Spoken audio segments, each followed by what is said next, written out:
하늘이 열리고 말씀이 열리는 총회대구시나 목회연구원 오늘 말씀을 열어가도록 하겠습니다. 오늘이 113강째입니다. 오늘은 창세기 23장에 들어갈 겁니다. 창세기 23장은 또 다른 말씀으로 우리에게 하나님께서 말씀하시는 바가 있습니다. 한번 기대해 주시기 바라고요. 자, 여기 평안입니다. 평안. 샬롬, 샬롬. 글자 적어놨죠? 여기 안 적어놨구나. 평안입니다. 여기 평안. 샬롬의 역사가 저와 여러분에게 넘치시기를 예수님의 이름으로 축원합니다. 아멘. 자, 우리 술라미 여인 아시죠? 술라미 여인. 술라미 여인은 피부색이 무슨 색입니까? 검은색이죠. 자, 우리 기억하시는지 모르겠는데 검은색 하면 여러분 생각이 어떤 생각이 드세요? 흑입니다. 또 검은색은 아름답다 느껴지십니까? 그렇지. 검은색은 아름답다고 느껴지지는 않죠. 왜 그럴까요? 왜 그럴까? 우리가 그런 식으로 미리 선입감을 가져서 그래요. 제가 미군 부대에 근무했었잖아요. 미군 부대에 근무했는데 흑인도 있고 백인도 있습니다. 흑인은 보면요, 피부가 까맣지만 굉장히 부드러워요. 만져보면은, 그러니까 우리 표현을 하면 야들야들해야 된다 그러나, 백인은요 피부가 희지만은 가까이 가서 보거나 만져보면은 거칠어요. 털도 많이 나 있고, 남자든 여자든. 그러니까 우리가 선입감으로 흑인은 아름답지 않다고 생각하는 것은 선입감이에요. 굉장히 피부가 아름답습니다. 굉장히 피부가 곱습니다. 근데 이걸 어떻게 해석하느냐에 따라서 우리 성경은 지금 그렇게 해석이 되어 있다는 거죠. 이게 나름대로는 의미가 있지만 의미를 다시 한번 생각해 봐야 돼요. 그러니까 선입감을 버리고 한번 생각해 보시기 바랍니다. 술라미 여인은 자기 피부색이 검다고 부끄러워했을까요? 근데 성경은 그렇게 이야기 안 했거든요. 자랑했습니다. 근데 번역상에 문제가 있었습니다. 그것을 한번 살펴볼게요. 자, 여기에 셰호라 아니 왜 나아. 셰호라 아니 왜 나아가 번역을 어떻게 했는가 하면요, 바브가 엔드거든요. 엔드를 벗으로 번역했습니다. 내가 비록 검으나 아름다운 이렇게 해석했습니다. 요거를 엔드로 해석하면요, 벗으로 해석 안 하고 엔드로 해석하면은 내가 검고 아름답다고 해석이 됩니다. 본인은 그렇게 해석하는 게 그렇게 이야기했는 거예요. 근데 번역하는 입장에서 엔드를 벗으로 해석이 되는 거죠. 그러니까 나름대로는 아름답지 않다고 해석이 들리는데 그게 아니라는 거죠. 한번 보겠습니다. 그 시대에 문화와 배경을 생각하지 않고 현대적 감각으로 우리는 해석을 하고자 합니다. 성경은 어떻게 해석을 해야 돼요? 그 시대적 상황으로 해석을 해야 돼요. 적용은 지금 상황에서 적용을 해야 되고. 자, 요 단어가 셰호라 아니 왜 나아. 비록 성경이 지금 이렇게 번역되어 있는 것으로 적었습니다. 내가 비록 검으나 아름다우니. 아가서 1장 5절에 나오는 말씀입니다. 자, 여기에 약간의 문제성이 있다고 보시고 한번 접근해 봅시다. 그런데 과연 그 시대 사람들이 현대인의 윤리나 가치관을 가지고 성경을 읽었을까요? 아니요. 그 시대적 사고로 성경을 읽었다는 거죠. 우리도 성경을 그 시대적 사고로 성경을 먼저 읽어야 됩니다. 그리고 나서 적용을 현대적으로 적용해야죠. 자, 오늘은 이 점을 생각하는 데 도움이 되는 구절인 아가서 1장 5절을 생각해 보려고 합니다. 1장 5절에 셰호라 아니 왜 나아. 내가 비록 검으나 아름다운, 이렇게 번역을 해놨습니다. 자, 개역 개정은 이렇게 번역했습니다. 제가 읽은 대로 예루살렘 딸들아 내가 비록 검으나 아름다우니. 1장 5절에 이렇게 번역이 되어 있습니다. 아가서 1장 5절입니다. 자, 게달리 장막 같을지라도 솔로몬이 휘장가득 같구나. 이렇게 번역이 되어 있습니다. 게달리 장막 시커멓죠. 게달리 장막 같을지라도 검으나 아름답다 이런 뜻입니다. 이것도 해석이 그렇게 되어 있어요. 이 말씀은 마치 술라미 여인이 자기 피부색이 검은 것에 대해 부끄러워한 것처럼 보입니다. 근데 실제는 그렇지 않다는 거죠. 자, 정말 술라미 여인은 자기 피부색을 부끄러워했을까요? 자랑했습니다. 자, 이 점에 대해서 텔아비브에 있는 이스라엘 성서연구원에서 성경 원어와 구약의 히브리적 배경을 가르치는 송민원 교수의 글을 참고하여 한번 살펴보겠습니다. 셰호라 검다는 뜻입니다. 아니 내가라는 뜻이고요. 왜 나아 아름답다는 뜻이고 여기에 왜가 바브거든요. 바브가 엔도로 해석하느냐 아니면 벗으로 해석하느냐에 따라서 차이가 있다는 거죠. 자, 히브리어는 단순한 의미입니다. 복잡하지 않습니다. 그러니까 처음에 접근할 때 너무 어렵다는 생각을 가지고 접근하면 접근 자체가 안 되는 거예요. 근데 외운다고 생각하지 말고 그냥 우리가 엄마가 애들한테 갈증을 가르쳐 주셨지. 그렇게 쉽게 접근하면 아주 단순한 단어입니다. 아주 단순한 문장이에요. 단어와 단어, 문장과 문장을 연결하는 접속사가 발달하지 않았습니다. 바브 하나입니다. 바브가 엔더로도 번역이 되고요. 보스로도 번역이 됩니다. 자, 히브리 성경에서 접속사 바브는 와우라고 합니다. 그리고 그러나 그래서 다양한 의미로 번역이 됩니다. 그래서 문맥에 따라서 번역을 해야 되는 거예요. 자, 많은 부분에서 그리고로 번역을 합니다만은 그러나로 번역한 구조도 상당히 많습니다. 문맥에 따라서. 그래 우리 성경은 어떻게 번역이 되었다고요? 벗으로 그러나로 번역을 했는 거예요.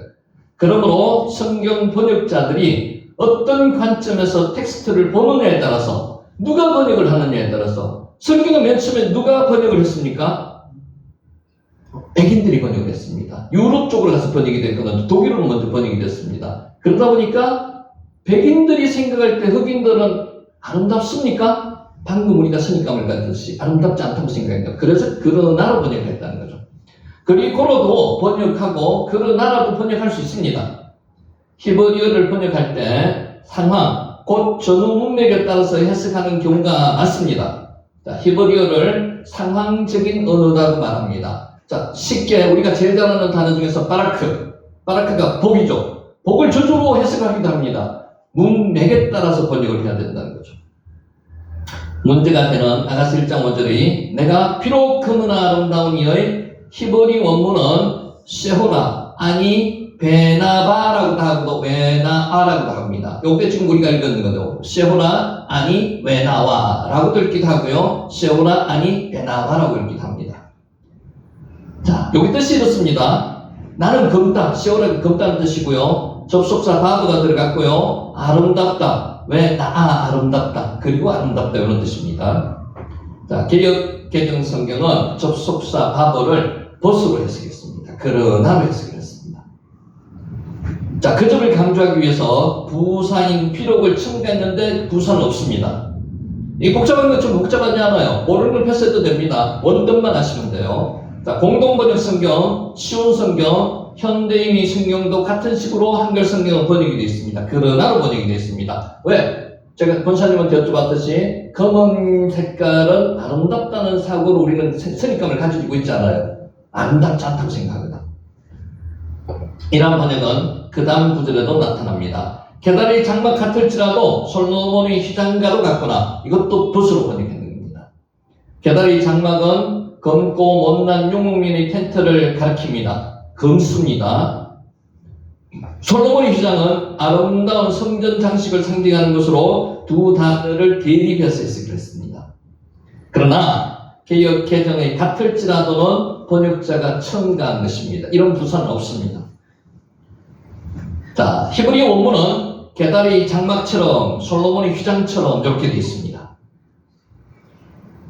영어 번역 성경들도 대부분 이렇게 번역합니다. Like the tents of Kedar, like the curtain of Solomon 이렇게 되어 있습니다. 혹 이와 비슷하게 번역을 했습니다. NASB, ESB, NRSB 다 이렇게 번역이 되어 있습니다. 자, 이 두 구문은 접속사로 이어진 것이 아니며 접속사로 안 이어졌습니다. 이럴 경우 두 가지는 비슷한 의미를 가지고 있는 것이 보는 게 타당합니다. 의미가 비슷하다는 거죠. 반대 의미가 아니라는 거예요. 접속사로 연결이 안 됐습니다. 즉 게달의 장막과 솔로몬의 휘장은 둘 다 색깔이 어두우면서도 아름답다는 겁니다. 우리는 지금 성경 번역이 그렇게 안 돼 있어요. 요거는 접속사로 지금 연결된 게 아니고요. 접속사가 없습니다. 둘 다 비슷한 의미라는 거죠. 둘 다 아름답다는 의미입니다. 그러면 왜 성경 번역자들은 그러나로 이해를 했을까요? 검은 피부는 제가 그려주었잖아요. 우리가 선입감 속에서 선입견이 반영되어서 그렇게 번역하지 않았을까요? 아름답지 않다는 선입견. 자, 아가스가 세해진 시대에 아름다운 피부색은 백옥같이 흰 피부였을까요? 묻습니다. 그렇지 않다는 거죠. 아니면 햇볕에 그을린 구릿빛 피부였을까요? 요새는 생각이 좀 달라집니다. 피부를 막 태우기도 합니다. 시커멓게 구릿빛으로. 그게 아름답다는 기준이죠. 그걸 정확히는 알 수가 없습니다만은 다만 아가서 5장 11절에서 슐람미 여인의 아름다움을 칭찬했습니다. 어떻게 칭찬했냐 하면요. 그녀의 머리털이 고불고불하고 까마귀같이 검구나 했습니다. 이게 칭찬입니다. 머리털이 꼬불꼬불한 걸 칭찬했고요. 까마귀같이 검은 걸 칭찬했습니다. 그러면 칭찬이 뭐예요? 좋다는 뜻이잖아요. 여기서 검은색은 분명히 칭찬으로 쓰였습니다. 그럼 앞에 거는 칭찬하는 거 뒤에 거면 칭찬했을까요? 아니라는 거죠. 쭉 문맥상 칭찬이라는 겁니다. 아가서 1장 6절에서 슐람미 여인이 포도원을 지키느라고 햇볕에 그을려 검은 피부를 가졌다고 부끄러워한 것처럼 번역했습니다. 번역이 그렇게 됐습니다. 그런데 실제로는 안 그렇다는 거죠. 내가 햇볕에 쬐어서 거무스름할지라도 흘겨보지 말 것은 내 어머니의 아들들이 나에게 노하여 포도원 지기로 삼았습니다. 나의 포도원을 내가 지키지 못하였구나. 아가서 1장 6절입니다. 자, 그런데 여기 모순이 있습니다.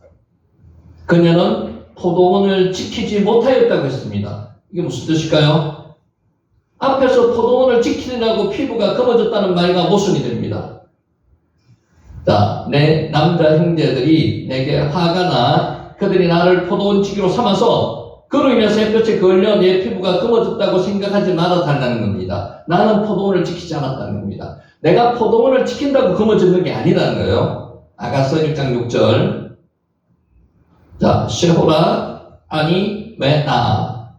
송 교수는 슐람미 여인이 자기의 곱고 아름다운 피부가 햇볕에 그을는 것이 아니라 본래 타고난 것이라고 자랑하는 장면으로 이해했습니다. 그렇게 이해되죠?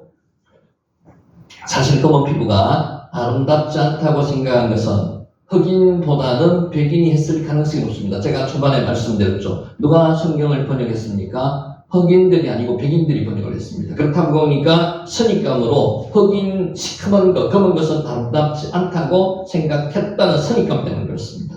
흑인 신학자들은 검은 피부가 왜 아름답지 않냐고 반문합니다. 당연하겠죠. 그들은 접속사 바브를 그러나가 아니라 그리고로 번역해야 한다고 주장했습니다. 타당합니다. 일리 있습니다. 1989년에 나온 NRSV의 I am black and beautiful 이라고 번역을 했습니다. and로 번역했습니다. 지금 이런 성경이 많습니다. Dear ISV나 2020년 개정판 NASB도 같은 의미로 번역했습니다. 아마 앞으로는 이런 식으로 번역이 될 가능성이 상당히 높습니다. 그러면은 and로 번역하는 게 맞을 가능성이 높습니다. 여러분 어떻게 생각하세요? 저는 맞다고 봅니다. 한글 성경으로는 새 번역에서 내가 검어서 예쁘단다라고 번역하여서 새로운 해석의 가능성을 주었습니다. 한글 성경도 지금 이런 추천을 나간다는 거죠. 내가 검어서 예쁘다는 겁니다. 검고 예쁘다는 겁니다. 검고. 자, 이러한 변화는 현대사회의 가치관이 반영된 결과로 성경 번역자들이 문맥을 어떻게 해석하느냐에 따라서 같은 접속사가 전혀 다른 의미로 번역될 수 있음을 보여줍니다. 의미가 확 달라지잖아요. 완전히 반대 뜻입니다. 그죠? 자, 셰호라 아니 왜나. 내가 비록 검으나 아름다운 이게 지금 번역이 돼 있는 개혁개정이라는 거죠. 이것은 단순한 문법적인 문제가 아닙니다. 시대와 문화 그리고 번역자들의 가치관이 깊이 얽혀있는 문제입니다. 지금까지 슐람미 여인이 자신이 피부색이 부끄러움을 느낀 인물로 묘사했습니다. 그죠? 근데 그렇지 않습니다. 그러나 슐람미 여인이 자기 피부색에 대해서 당당함을 가졌다고 해석한다면 아가서뿐만 아니라 성경 전체를 보는 새로운 관점을 우리에게 제공해 준다는 거죠. 그러니까 요 단어 하나로 접속사 하나를 해석하는 걸 따서 완전히 문맥이 달라질 수가 있습니다. 성경이 변했습니까? 아닙니다. 성경은 그대로예요. 원문은 그대로입니다. 번역에 따라서 차이가 난다는 거죠. 첫째, 피부색을 긍정적으로 해석했습니다. 검은 것은 나쁜 것이 아니다. 다양한 피부색을 가진 사람들에게 긍정적 정체성을 형성하는 데 도움을 줍니다. 기독교 공동체는 다양한 배경을 가진 사람들이 성경을 통해 하나가 되었습니다. 그러니까 성경에서 그렇게 이야기할 리가 없다는 거죠. 나쁘다고 이야기하면 그게 나쁘다는 의미로 해석할 리가 없다는 거죠. 나와 다른 피부, 다른 생각, 다른 가치관을 가진 사람들을 포용하면서도 하나님 나라를 이루어가는 것이 그리스도인의 바른 태도라는 겁니다. 둘째, 신앙과 문화를 연결함으로써 기독교가 현대사회에 의미 있는 메시지를 전달할 수가 있다는 것입니다. 성경 해석은 신앙생활과 밀접하게 연결되어 있습니다. 현대사회에서 기독교의 메시지가 점점 힘을 잃어가고 있는 이유는 우리만의 언어로, 우리만 해석할 수, 이해할 수 있는 방법으로 전달하기 때문에 그렇지 않습니다. 공동언어입니다. 모든 사람들이 다 이해할 수 있는 언어입니다. 일부분의 계층만 이해하는 그런 것이 기독교가 아니라는 거죠. 전 세계 어느 민족, 어느 나라 사람이라도 다 이해할 수 있는 그런 언어라는 겁니다. 신앙 공동체가 사회적 변화에 적절하게 대응하는 언어를 사용함으로써 복음의 메시지를 보다 널리 전파할 수가 있습니다. 복음이 뭡니까? 기쁜 소식, 요한계리온, 빠사르입니다. 빠사르. 그 복음이 한 부분만 기쁜 소식이 되어서는 안 된다는 거죠. 빠사르. 셋째, 열린 눈으로 성경을 보게 한다는 거죠. 성경 원문은 영원히 변치 않을 것입니다. 원문은 변치 않습니다. 원문은 변치 않습니다. 그런데 해석은 변한다는 거죠. 그러나 그 문장을 보는 우리의 눈은 언제나 새롭게 이루어야 한다는 것입니다. 하나님의 말씀은 변하지 않습니다. 성경은 원본이 없습니다. 다 사본입니다. 원본이 없습니다. 사본에 사본을 거듭해가 여기까지 왔는 거예요. 그런데 사본들이 똑같이 하나같이 히브리어는 똑같이 적혀 있다면 그건 원본과 똑같은 거죠. 거기에 적혀 있는 그것은 변하지 않습니다. 해석은 변한다는 거죠. 그러나 그 말씀을 듣는 우리는 변합니다. 우리가 변하면 성경은 전혀 다른 이야기를 우리에게 들려주기도 시작합니다. 이게 잘못되면은요, 굉장히 사이비가 될 수가 있다는 거예요. 말 하나, 단어 하나 해석을 잘못해가지고. 잘못하는 게 아니죠. 자기한테 유익하게 해석을 해보면 사이비가 된다. 성경은 너무나 풍성하고 특별한 이야기를 담고 있어서 읽고 또 읽어도 늘 새로운 깨달음을 줍니다. 이게 성경입니다. 일반 책을 읽으면요, 두 번, 세 번 읽으면은 의미 자체가 이해도 벌써 됐고요. 의미가 별로 똑같은 의미를 전달시켜주는데 성경은 읽을 때마다 다른 의미를 전달시켜준다는 겁니다. 그게 하나님의 말씀이다. 아멘. 그러면서 전통과 간섭에 얽매여 좁은 시각으로 성경을 보지 않고요, 열린 마음으로 성경을 보는 훈련을 해야 한다는 거죠. 지금 제가 말씀드린 게 진리가 아닙니다. 해석상의 방법이에요. 그러면 이런 관점에서도 볼 수 있다는 겁니다. 지금 그렇게 추세가 그렇게 넘어가고 있습니다. 그걸 또 생각하시면서 성경을 읽으시면 또 다른 세계가 열린다는 거죠. 그러나 이러한 해석이 긍정적인 효과만 있는 것은 아닙니다. 성경 원문의 의도나 의미가 변질될 위험이 분명히 있습니다. 아까처럼 자기한테만 유익하게 성경을 해석하는 그런 집단의 사이가 될 수가 있다는 걸 조심하셔야 돼요. 통상적이고 공통적이고 모든 사람이 상식적으로 이해될 수 있는 부분에서 번역을 해야 한다는 거죠.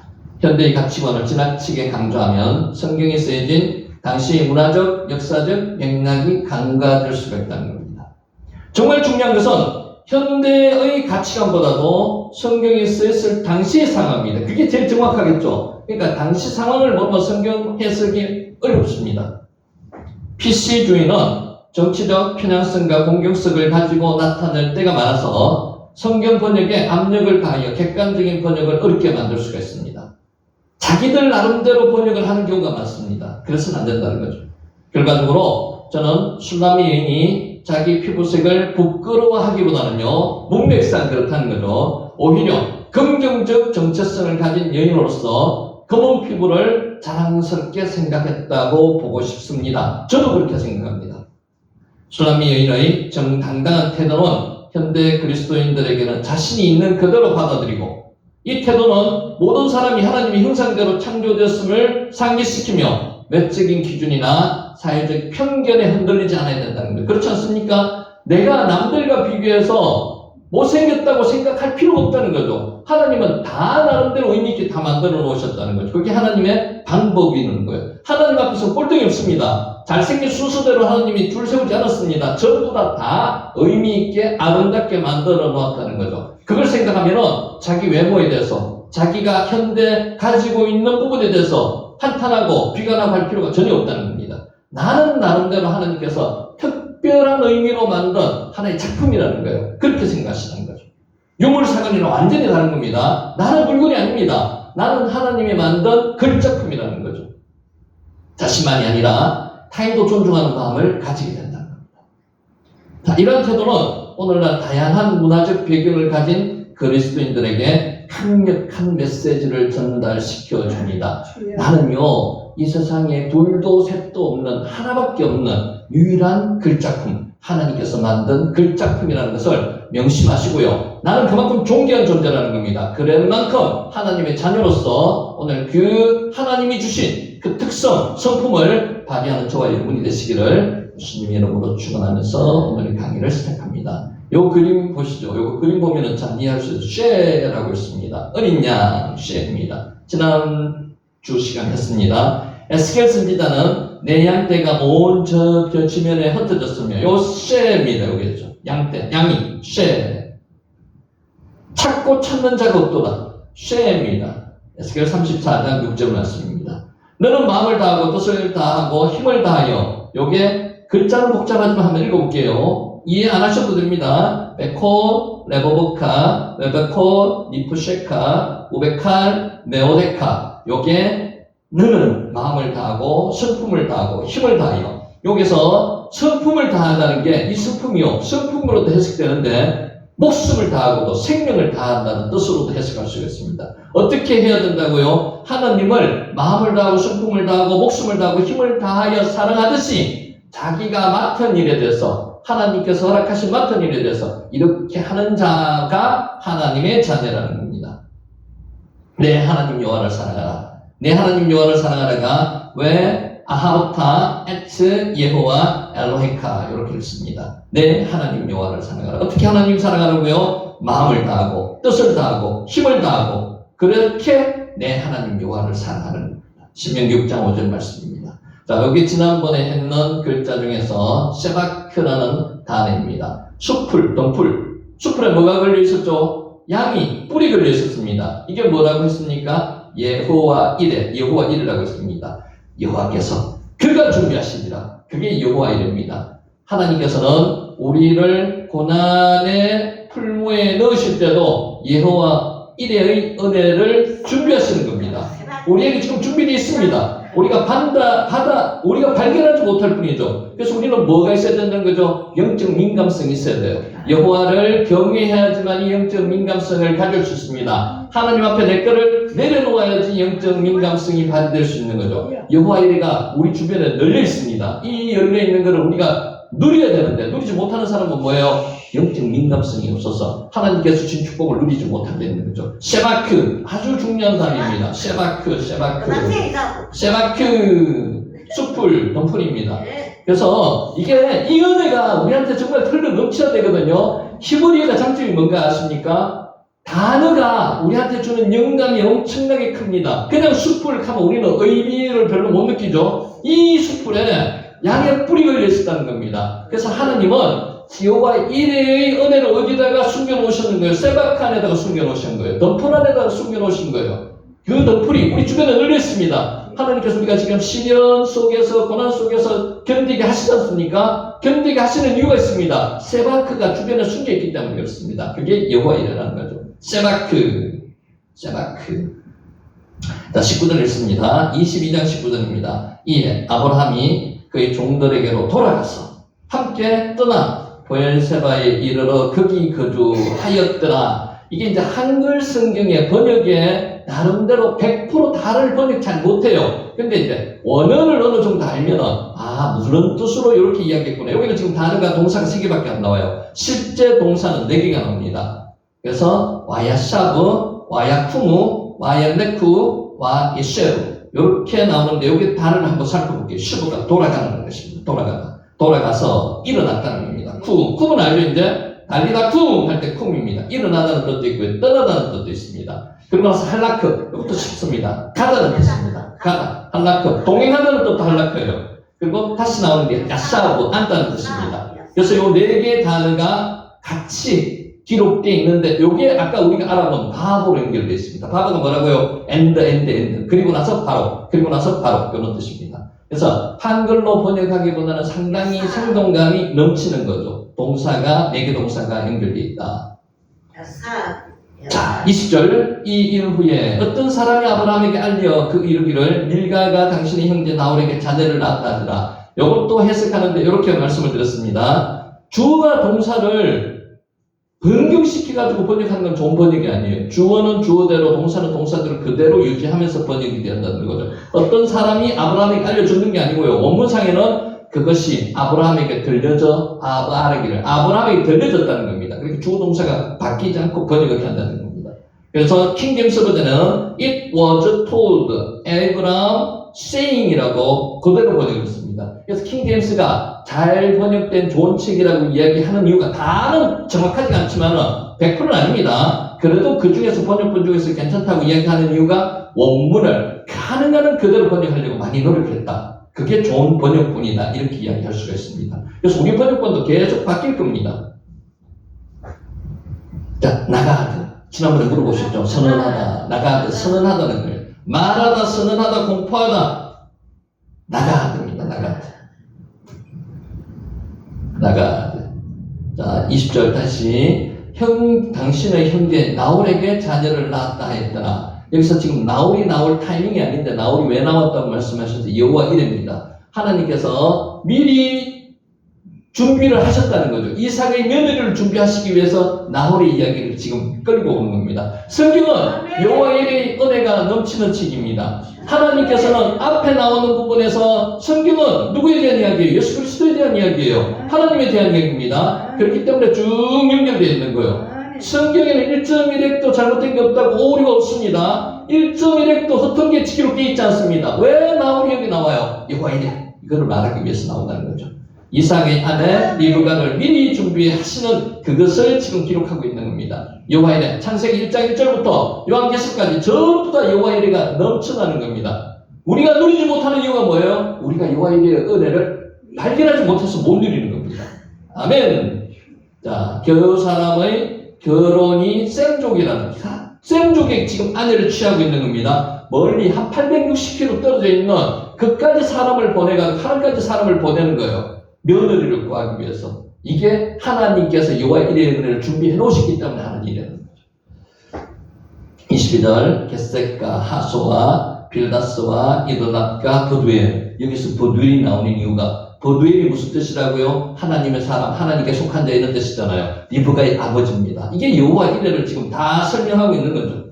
버두엘은 그의 아버지 나홀을 통해서 아브라함의 조카였고요. 그 어머니 밀가를 통해서는 아브라함의 조카 손자였습니다. 옛날은 근친 결혼을 필요상에 의해서 했고요. 하나님도 거기에 대해서는 묵인하셨습니다.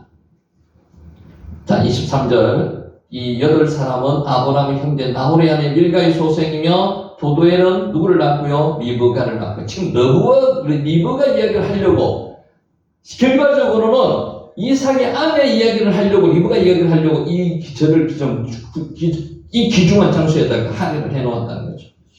자, 이제 23장에 들어갑니다. 23장은 무슨 장입니까? 23장은 사라가 죽는 장입니다. 사라의 장례장입니다. 사라가 127세로 죽음을 맞이했습니다. 여러분, 여자가 성경에서 죽는 장면이나 나이가 기록되어 있는 게 없습니다. 유일하게 사람은 나이가 기록되어 있습니다. 몇 세 죽었다고. 아주 중요한 인물이라는 거죠. 아브라함이 사라의 매장지 구입을 위해서 햇사람과 협상합니다. 이것도 중요합니다. 그냥 흘러넘기면 안 되고요. 아브라함에게 하나님께서 큰 3가지 복을 주셨어요. 무슨 복을 주셨습니까? 번성하게 하겠다. 번성하게. 자손을 번성하게 하겠다. 또 하나 뭐예요? 가나안 땅을 주겠다. 이때까지 땅을 주겠다고 했는데 땅을 줬습니까? 아니요. 지금 72년이 지났습니다. 75세에 아브라함이 들어와가지고 사라가 127세까지 죽었을 때 72년에 가나안 땅에 있었는데 아브라함은 지금 땅 한 평도 없습니다. 그런데 오늘 이 장면을 통해서 하나님께서 땅을 주시는 거예요.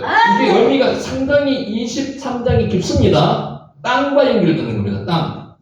이 땅에 지금 누가 묻혀요? 이 막걸리가 굴에 자손 대대로 지금 묻히는 거예요. 족장시대 족장들 다 묻히는 거예요, 여기. 아브라함이 막벨라 굴을 구입하기를 원했습니다. 헷 사람들한테. 자, 네 번째, 아브라함이 공식적으로 막벨라 밭과 굴을 구입합니다. 여러분, 성경 잘 보세요. 맨 처음에 아브라함이 요구했는 건 뭡니까?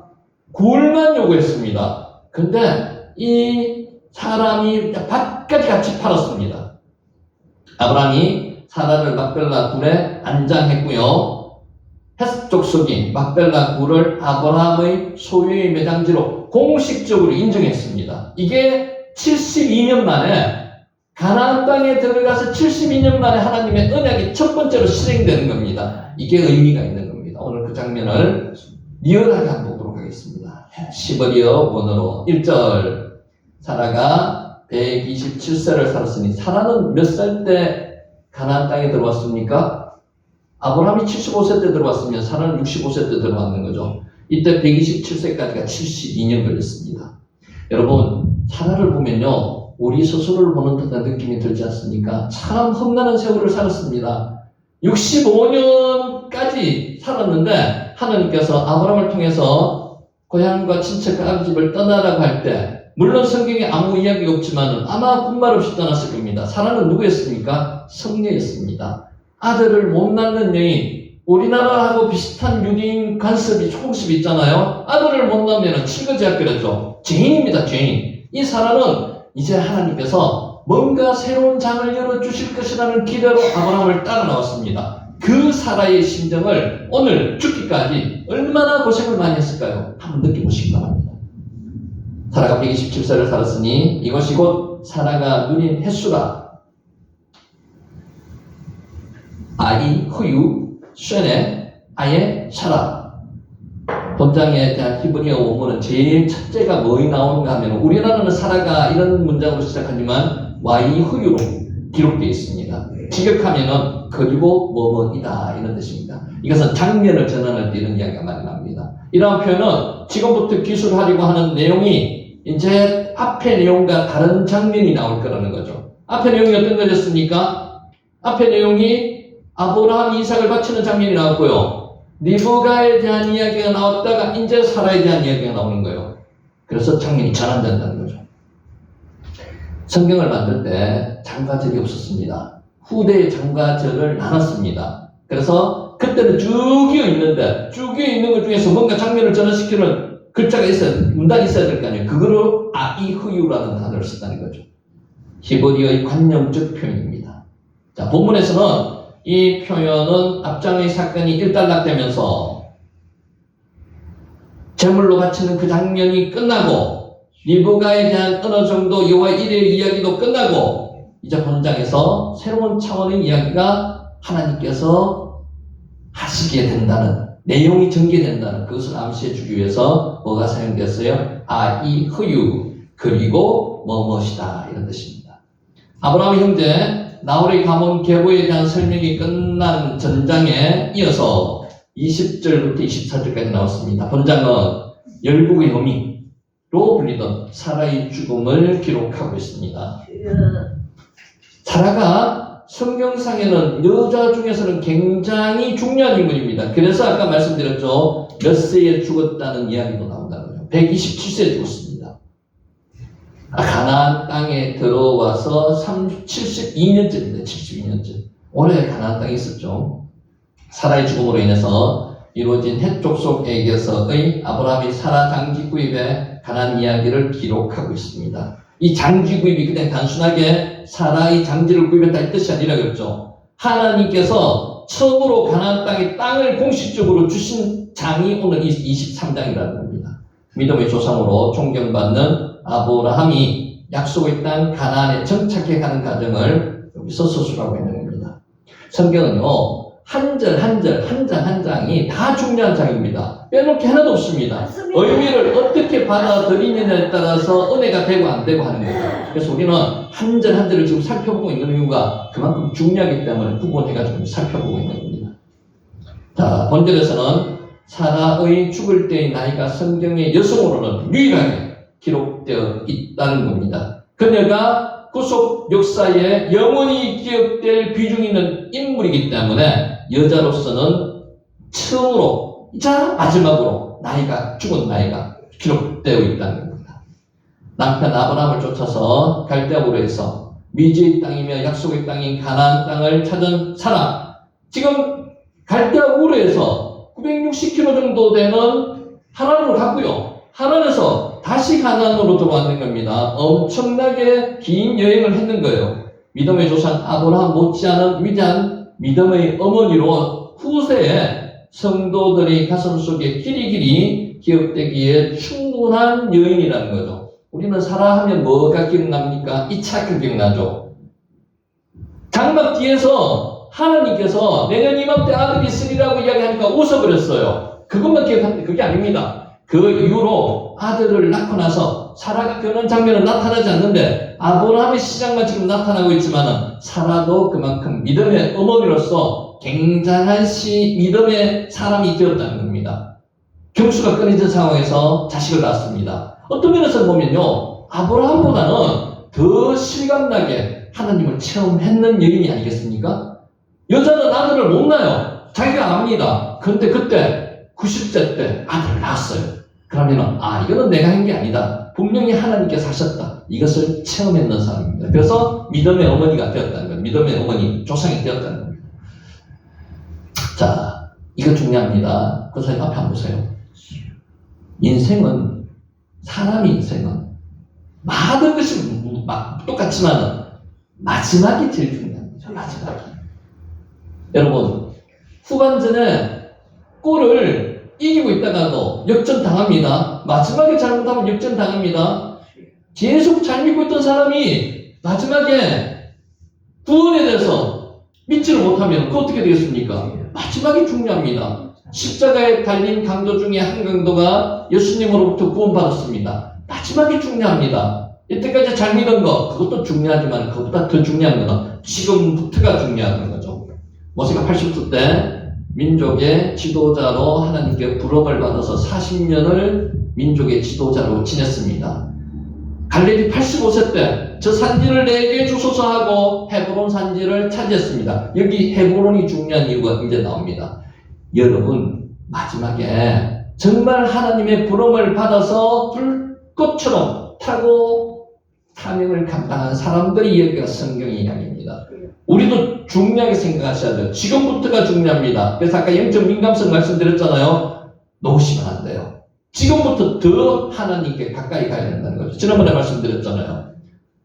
테마트, 방주에는 문이 하나밖에 없었습니다.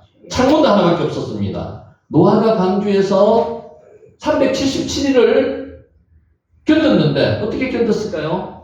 그냥 사람의 힘으로 견디려면 못 견딥니다. 하늘을 바라봤기 때문에 견딜 수가 있었어요.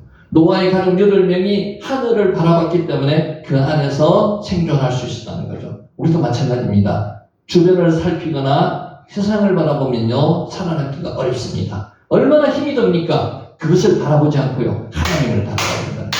그러면 이게 힘을 주신다는 거예요. 초하루라 그럽니다. 하늘로 뚫힌 테마, 그 방주의 창이 초하루입니다. 초하루를 통해서 하늘을 바라보시는 여러분이 되시기 바랍니다. 인생도 마지막이 중요합니다. 마지막이 중요합니다. 사라는 90세까지 비참한 삶을 살았습니다. 어때요? 성녀였습니다. 아들을 못 낳는 여인이었어요. 그럼 칠거제약, 우리나라로 하면 칠거제약, 여자로서의 의미 자체가 없습니다. 여자의 인생은 없습니다. 이런 여자는 인정 못 받습니다. 그런데 90에 하나님이 아들을 주셔서 이삭을 낳습니다. 그때부터 어떻게 됐을까요?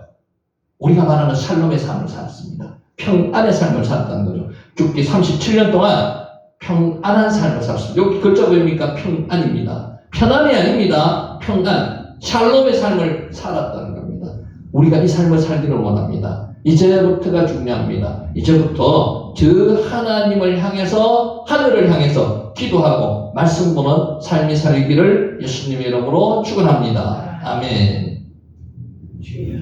자, 가나안 땅.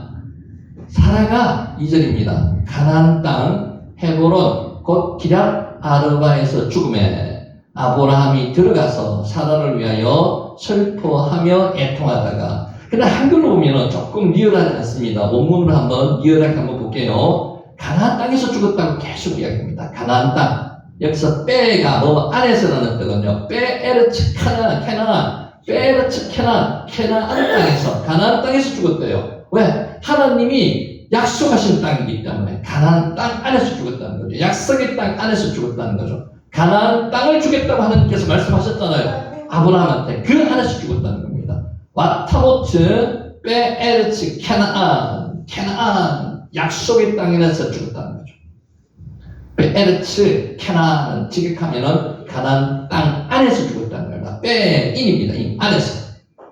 자, 여기서 한글 성경에서 크게 부각되지 않고 있는 장소를 나타내는 안에서 중요합니다. 안에서 빼 어디서요? 가나안 땅 안에서 죽었다는 겁니다. 하나님께서 끝까지 약속에 대해서 뭐 하고 계세요? 착착하고 계시거든요. 그것을 사람들까지도 우리까지도 깨닫게 만드시는 거예요. 약속 언약을 지키신 하나님. 빼 에르츠 캐나안 안에서 빼가 사용되고 있습니다. 성경은요 의미를 싣고 씹으면은요 굉장히 의미가 있습니다. 단어 하나의 의미가요 엄청나듯이 전치사 하나의 의미도 엄청납니다. 이것을 알고 씹으면요 의미가 있는데 그냥 모르면은 그냥 성경책이 소설책이나 똑같습니다. 아니 소설책보다 못하죠. 왜? 재미가 없어요. 근데 알고 읽으면요 여기서 읽을 때마다 의미가 달라지는 거예요. 그게 성경책입니다. 그래서 권사님이 그만큼 성경책을 사랑하시는 거 아닙니까? 근데 좀 더 알고 읽으면요 좀 더 달라지는 거예요. 권사님 오늘 이 자리에 그냥 오시는 게 아니거든요. 왜? 이런 맛을 보시기에 성경책을 읽으라고 오늘 이 말씀을 전해주시는 거예요. 하나님께 우리가 정말로 감사한 그밖에 없습니다. 하나님의 은혜입니다. 헤브로는 동격이 뭐라고요? 키랏 아르바입니다. 키랏 아르바는 앞에가 도시라는 의미고요. 아르바가 사람입니다. 아르바의 도시 이런 뜻입니다. 좀 이따가 다시 설명 나옵니다. 여기도 다시 빼가 나옵니다. 그러니까 어디서 죽었다고요? 캐나안. 요게 동격이 키랏 아르바입니다. 가나안 땅에서 죽었다는 거죠. 두 번이나 중복해서 빼를 써가지고 말씀하시는 거죠. 약속의 하나님께서 그 땅을 주시겠다고 아브라함에게 말씀하셨고요. 그게 오늘 첫 번째 실행되고 있는 장면이 오늘 23장에서 실행되고 있는 겁니다. 그만큼 중요하다는 거죠. 다 중요하지만 정말로 중요합니다.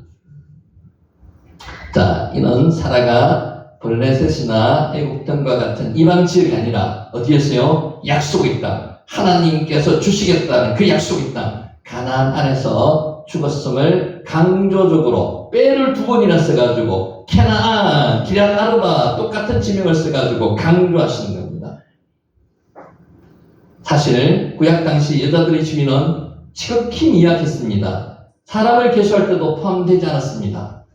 그러므로 그럼에도 불구하고 본문은 한 여성의 죽음과 사망 장소까지도 이게 사람 때문에 죽는 게 아니고요. 하나님의 약속 때문에 죽고 계신 거예요. 하나님의 약속, 어디서? 가나안 안에서, 키랏 아르바 안에서 한 여성의 죽음과 사망 장소를 강한 필치로 강조하고 있습니다. 이유는 믿음의 조상 아브라함 가문이 가나안 땅에 계속 거주하며 그 땅에 뿌리를 내렸다는 사실을 보여주고 있는 겁니다. 이제부터 하나님의 역사가 응답이 시작되고 있다는 것을 기록하고 있는 겁니다. 자, 여기까지 하고 10분간 쉬었다가 둘째 시간 시작하도록 하겠습니다. 수고하셨습니다.